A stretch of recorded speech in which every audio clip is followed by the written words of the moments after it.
So hello friends, welcome to another video. तो आज हम लोग 3 सितंबर के करंट अफेयर को पढ़ेंगे। तो चलिए बिना किसी देर के आज के करंट अफेयर को शुरू करते हैं। तो यहाँ हम लोग का आज का प्रथम प्रश्न है, वो ये पूछा गया है कि हाल ही में किसे इंटरनेशनल मीडिएटर पैनल के सदस्य के रूप में नियुक्त किया गया है।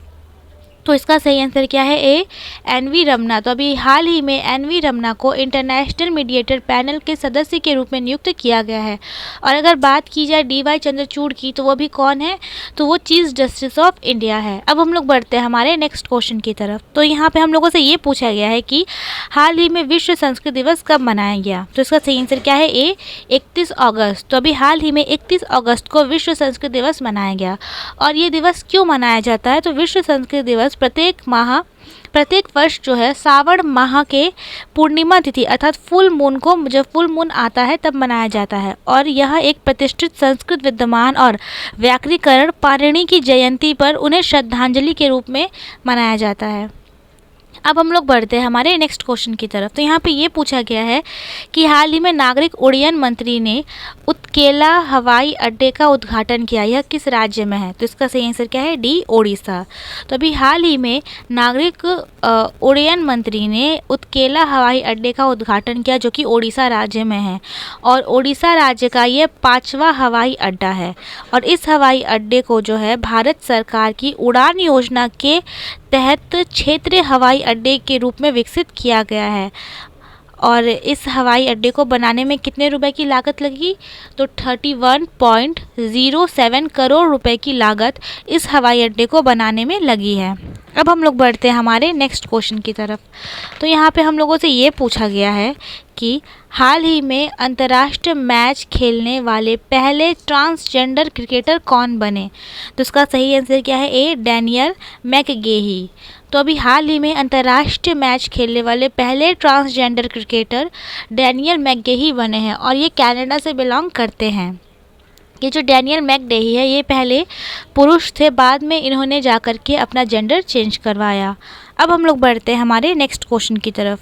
तो यहाँ पे ये पूछा गया है, और ये बहुत ही इम्पॉर्टेंट है, कि कौन सा देश अक्टूबर 2023 में ग्लोबल इंडिया AI 2023 सम्मेलन की मेज़बानी करेगा। तो इसका सही आंसर क्या है? D, India. तो इंडिया देश अक्टूबर 2023 में ग्लोबल इंडिया AI 2023 सम्मेलन की मेज़बानी करेगा। और ये जो है इसका पहला संस्करण होगा। और ये कब होगा? तो 14 से 15 अक्टूबर के बीच में जो है इसे जो है किया जाएगा। इस मेज़बानी को, जो इस सम्मेलन की मेज़बानी इंडिया करेगा। अब हम लोग बढ़ते हैं हमारे नेक्स्ट क्वेश्चन की तरफ। तो ये बताइए कि हाल ही में किस राज्य के चोकुआ चावल को GI टैग दिया गया, जिसे जादुई चावल भी कहा जाता है? तो इसका सही आंसर क्या है? ए, आसाम। तो अभी हाल ही में आसाम राज्य के चोकुआ चावल को GI टैग दिया गया, जिसे जादुई चावल भी कहा जाता है। और ये चावल जो है वो अहाम वंश का प्रमुख भोजन हुआ करता था। और ये चावल जो है एक चिपचिपे रूप में जो है बनता है। अब हम लोग बढ़ते हैं हमारे नेक्स्ट क्वेश्चन की तरफ। तो यहाँ पे हम लोग का नेक्स्ट क्वेश्चन है, वो ये पूछा गया है कि हाल ही में किसने नभमित्र का निर्माण किया? तो इसका सही आंसर क्या है? डी, इसरो ने। तो अभी हाल ही में इसरो ने नभमित्र का निर्माण किया। तो इसरो के अहमदाबाद स्थित अंतरिक्ष अनुप्रयोग केंद्र ने नभमित्र नामक एक उपकरण विकसित किया, जिसका सफलतापूर्वक परीक्षण भी किया जा चुका है। अब ये नभमित्र है क्या? तो इसके बारे में हम लोग जानते हैं। तो इस उपकरण का उद्देश्य मछुआरों की सुरक्षा को बढ़ावा देना है। और यह उपग्रह आधारित संरचना के माध्यम से संचालित होता है और समुद्र में नावों और ज़मीन पर अधिकारियों के बीच दो तरफा संदेश भेजने में सक्षम बनता है। और यह प्रणाली स्थानीय भाषा के मौसम की चेतावनी, चक्रवात की चेतावनी और अन्य जानकारी दे सकती है। नाव दुर्घटना या आग जैसी आपात स्थिति के मामलों में मछुआरे नियंत्रण केंद्र को सचेत करने के लिए उपकरण को सक्रिय कर सकते हैं। और नियंत्रण केंद्र को नाव का स्थान प्राप्त होता है और जहाज पर चालक दल को नियंत्रण केंद्र से प्रतिक्रिया मिलती है।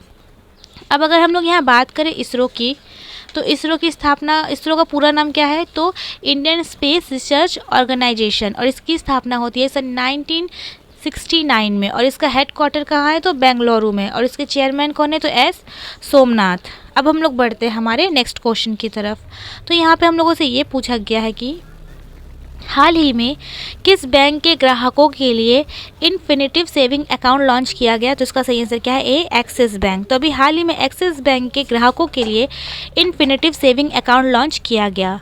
और इन्फिनिटिव सेविंग अकाउंट के जो ग्राहक है उन्हें 150 की मंथली फ़ीस या फिर 1650 की एनुअल फ़ीस देनी होगी। और बैंक वेबसाइट के मुताबिक मंथली मेंबरशिप की फ़ीस 150 रुपये है और इसकी मिनिमम मेंबरशिप अवधि 6 महीने है। वहीं बैंक के ग्राहकों को 1650 रुपये का एनुअल फ़ीस देना होगा।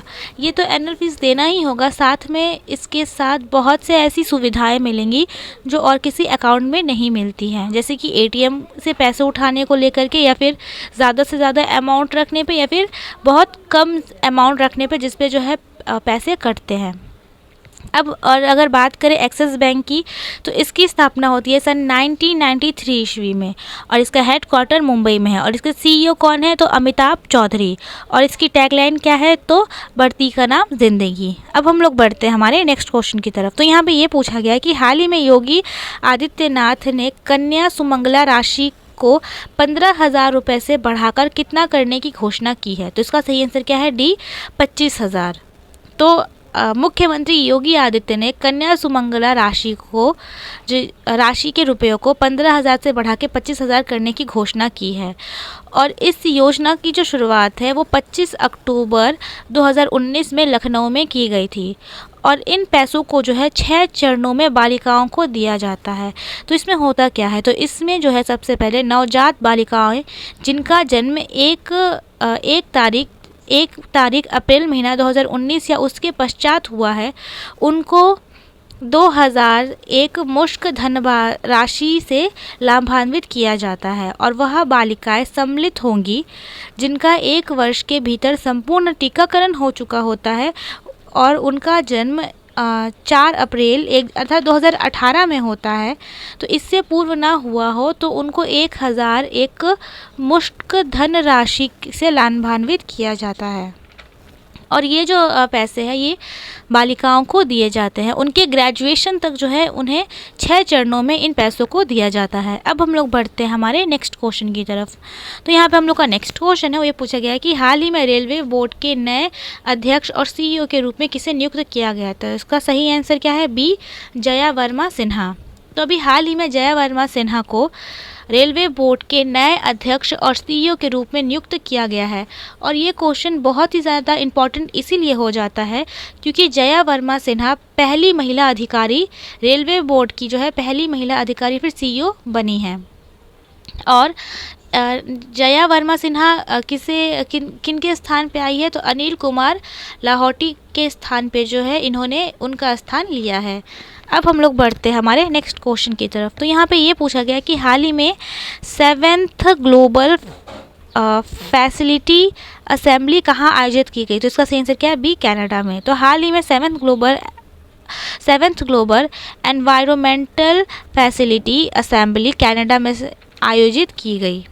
अब ये बताइए कि हाल ही में भारत किसके सहयोग से दिल्ली में जलवायु परिवर्तन और स्वास्थ्य केंद्र की स्थापना करेगा। तो इसका सही आंसर क्या है, ए अर्थात एशियन डेवलपमेंट बैंक। तो भारत हाल ही में एशियन डेवलपमेंट बैंक के सहयोग से दिल्ली में जलवायु परिवर्तन और स्वास्थ्य केंद्र की स्थापना करेगा। और एशियन डेवलपमेंट बैंक में टोटल कितने सदस्य देश है, तो 68 सदस्य देश है। और अगर बात करें इसकी स्थापना की, तो इसकी स्थापना होती है सन 1966 में और इसका हेड क्वार्टर है फिलीपींस में। अब हम लोग बढ़ते हैं हमारे नेक्स्ट क्वेश्चन की तरफ। तो ये बताइए कि हाल ही में केंद्रीय मंत्री नितिन गडकरी ने किस कंपनी द्वारा विकसित दुनिया की पहली 100% एथेनॉल संचालित कार का अनावरण किया। तो इसका सही आंसर क्या है, सी टोयोटा। तो हाल ही में केंद्रीय मंत्री नितिन गडकरी ने टोयोटा कंपनी द्वारा विकसित दुनिया की पहली 100% एथेनॉल संचालित कार का अनावरण किया और इस कार का क्या नाम है, तो टोयोटा हाई स्कोर। अब हम लोग बढ़ते हैं हमारे नेक्स्ट क्वेश्चन की तरफ। तो ये बताइए कि हाल ही में बीसीसीआई ने किसे अपना टाइटल स्पॉन्सर बनाया। तो इसका सही आंसर क्या है, डी IDFC फर्स्ट बैंक। तो बीसीसी ने आईडीएफसी फर्स्ट बैंक को अपना टाइटल स्पॉन्सर बनाया है और बीसीसीआई ने अपने सभी घरेलू मैचों के लिए टाइटल स्पॉन्सर के रूप में आईडीएफसी फर्स्ट बैंक को अपना टाइटल स्पॉन्सर बनाया है और हर मैच के लिए 4.2 करोड़ जो है आईडीएफसी फर्स्ट बैंक बीसीसीआई को देगा। और ये समझौता जो है वो आने वाले 3 सालों के लिए इस समझौते को किया गया है। और आईडीएफसी फर्स्ट बैंक से पहले इसके टाइटल स्पॉन्सर कौन थे? तो टाटा कंपनी। और अगर बात की जाए आईडीएफसी फर्स्ट बैंक की तो इसकी स्थापना होती है 2015 में और इसका हेडक्वार्टर मुंबई में है। और अगर बात की जाए बीसीसीआई की तो इसकी स्थापना होती है सन 1928 में और इसका हेडक्वार्टर भी मुंबई में है। अब हम लोग बढ़ते हैं हमारे नेक्स्ट क्वेश्चन की तरफ। तो ये बताइए कि हाल ही में किसे पाकिस्तान ने भारतीय उच्च योग के रूप में नियुक्त किया है? तो इसका सही आंसर क्या है? सी, गीतिका श्रीवास्तव। तो हाल ही में गीतिका श्रीवास्तव ने पाकिस्तान में भारतीय उच्चायोग के रूप में नियुक्त किया गया है। और ये इम्पॉर्टेंट इसीलिए हो जाता है क्योंकि ये पहली महिला अधिकारी है जो पाकिस्तान में भारतीय उच्चायोग के रूप में नियुक्त हुई हैं। अब हम लोग बढ़ते हैं हमारे नेक्स्ट क्वेश्चन की तरफ। तो ये बताइए कि हाल ही में डिवाइन मिस इंटरनेशनल इंडिया 2023 का खिताब किसने जीता? तो इसका सही आंसर क्या है? बी, प्रवीण अंजना ने। तो अभी हाल ही में प्रवीण अंजना ने मिस इंटरनेशनल इंडिया 2023 का खिताब जीता है, डिवाइन मिस इंटरनेशनल इंडिया का खिताब। अब हम लोग बढ़ते हैं हमारे नेक्स्ट क्वेश्चन की तरफ। तो ये बताइए कि हाल ही में राष्ट्रीय लघु उद्योग दिवस कब मनाया गया? तो इसका सही आंसर क्या है? डी, 30 अगस्त को। तो लघु उद्योग दिवस छोटे व्यापारियों की उपलब्धियों का जश्न मनाने और उनकी वृद्धि और विकास के लिए सरकार की प्रतिबद्धता की पुष्टि करने का एक महत्वपूर्ण दिन है, इसीलिए इस दिन को 30 अगस्त को मनाया जाता है। अब बढ़ते हम लोग हमारे नेक्स्ट क्वेश्चन की तरफ। तो हाल ही में FIDC अर्थात वित्तीय उद्योग विकास परिषद के नए अध्यक्ष कौन बने? तो इसका सही आंसर क्या है? सी, उमेश रेवनकर। तो अभी हाल ही में फाइनेंस इंडस्ट्री डेवलपमेंट काउंसिलिंग के नए अध्यक्ष उमेश रेवनकर जी बने हैं।